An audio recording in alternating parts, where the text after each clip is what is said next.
Thank you very much, Your Excellency John Ash, President of the General Assembly, Dr. Oleg Chesnoff, from Assistant Secretary General of the World Health Organization, distinguished guests and ladies and gentlemen. I think it's really appropriate that this session of the General Assembly, the civil society part of it, should be presided over by a man from the Caribbean, since it was people from the Caribbean who many years ago began to alert the world to the coming tsunami of non-communicable diseases. So it's an honor and a pleasure for me to be here this morning, and especially so since I was first a delegate to the United Nations back in the 1980s as a member of the U.S. mission to the United Nations, and later served as the first deputy director of the joint United Nations program on HIV and AIDS in the 1990s. So given my experience at the United Nations, seen from both inside and outside of the organization, I know it was truly a historic event when in 2011, the United Nations high-level meeting on NCDs was convened, only for the second time in United Nations history when health was considered as part of the broader issue of social and developmental issues. The 2011 meeting led to a political declaration to fight NCDs at all levels and in all countries. The NCD Alliance and other civil society organizations have made sure that this topic has stayed on the radar screen and has made some important gains in the last few years. It's actually coming along, I think, quite quickly. But we are here today to consider and to assess the progress which is being made in addressing the issues of NCDs, and to provide a civil society perspective to inform the meeting of member states, which will be convened here next month. NCDs are a vital topic of enormous significance. Non-communicable diseases are increasing in all of the world's continents. What 10 years ago was thought of as a rich man's disease are now affecting people in all countries and of all socioeconomic levels. In part, this is an outcome of the good job that national governments, civil society, WHO, the private sector, and other UN agencies have done to save lives and prevent premature mortality from communicable diseases such as HIV, AIDS, malaria, tuberculosis, and the gains in maternal and child health, including family planning. But now we are confronted with an existential reality. The gains we have achieved over the past decade could be wiped out, and the investments we have made in successfully addressing HIV and AIDS and other communicable diseases could be lost to a tsunami of mortality and morbidity from cancer, cardiovascular diseases, diabetes, and respiratory diseases. Nelson Mandela's granddaughter, Zoleka, a breast cancer survivor herself, was to have been here today, but a last-minute change in her plans gives me the opportunity to speak with you in her place. I was at Davos when Nelson Mandela addressed the World Economic Forum in 1999 and told the world leaders assembled there that if they didn't do something about AIDS in Africa, they could forget about development in Africa. Well, the world did do something about AIDS. The response from national governments, the private sector, civil society organizations, and international development agencies and the United Nations was massive. And today there is a reduction in new HIV infections. A significant portion of those affected are on treatment. Mortality rates have dropped. AIDS has become a chronic disease which can be treated, and there has been a significant increase in the GDP of most sub-Saharan African countries. This is a clear and pertinent lesson.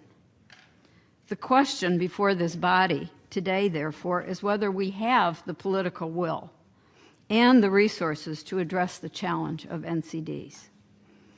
The Harvard World Economic Forum study done at the time of the high-level meeting in 2011 predicted that if left unchecked, non-communicable diseases would cost the world economy $47 trillion in lost economic output in just the next 2 decades. Thinking about that in another way, $47 trillion, if we didn't lose that, it's enough money to eradicate $2 a day poverty among the 2.5 billion of our fellow citizens who are living in that state for more than half a century.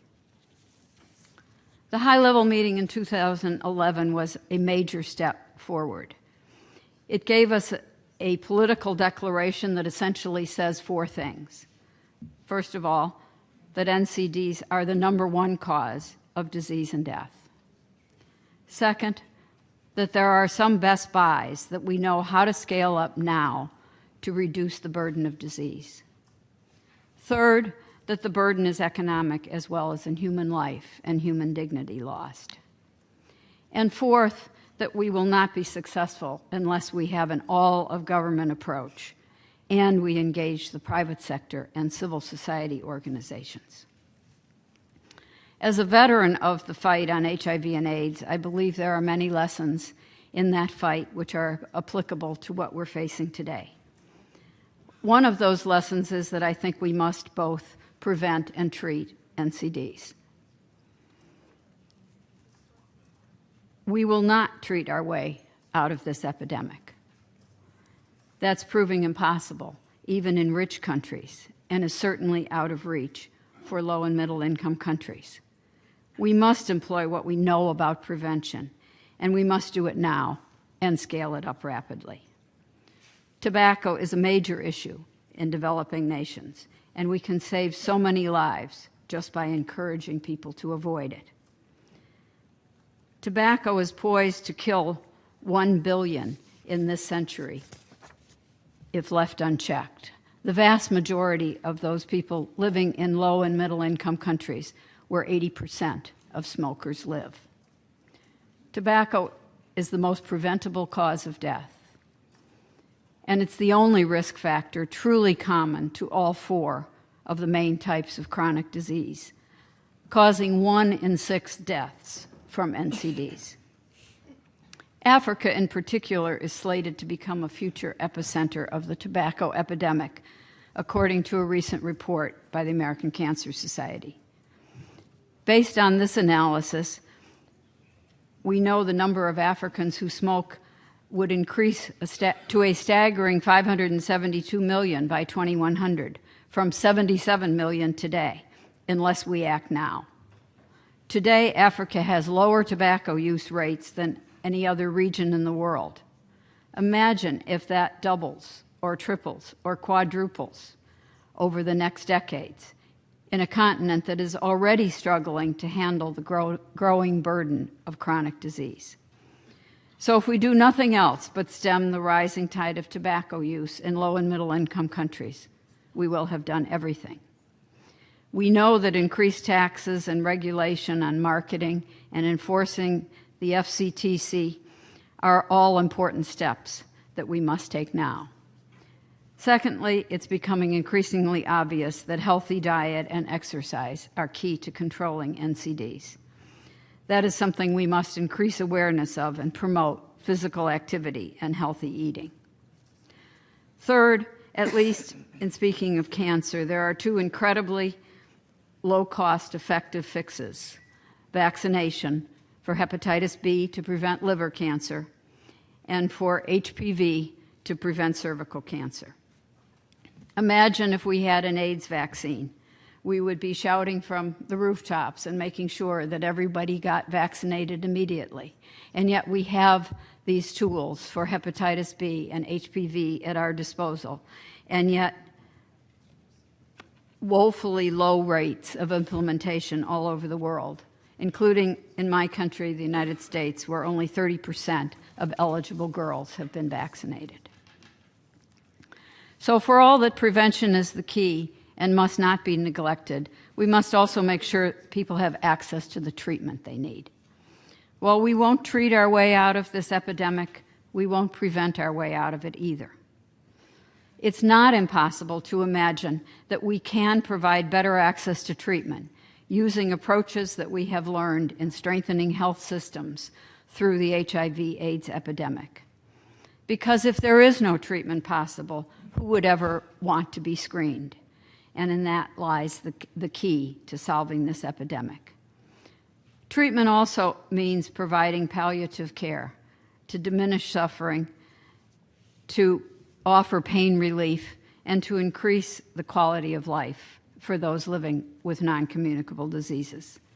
WHO considers opioids essential for pain treatment, and they are on the essential medicines list of every developing country.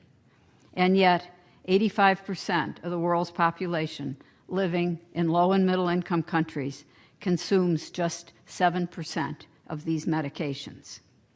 The recent World Health Assembly resolution on palliative care is a step in the right direction, but it needs to be resourced. Because the only thing worse than dying from HIV or cancer or heart disease or diabetes or lung disease is dying in pain and without dignity. And that is often the case when $3 per patient per week could make all the difference in the quality of life. Finally, I believe civil society organizations like the NCD Alliance and its members can and do play a vital role in advocacy. We at the American Cancer Society often say the cancer fight is as much an issue of public policy as it is a medical and scientific challenge. This is true on a national, regional, and even global scale, and I believe is true not only for cancer, but for all chronic diseases, because advocacy is itself a force multiplier. And we need to be advocating for more resources. There are $24 billion now in development assistance on health, $24 billion, but only $270 million of those dollars are dedicated to NCDs, which are causing the greatest burden of disease.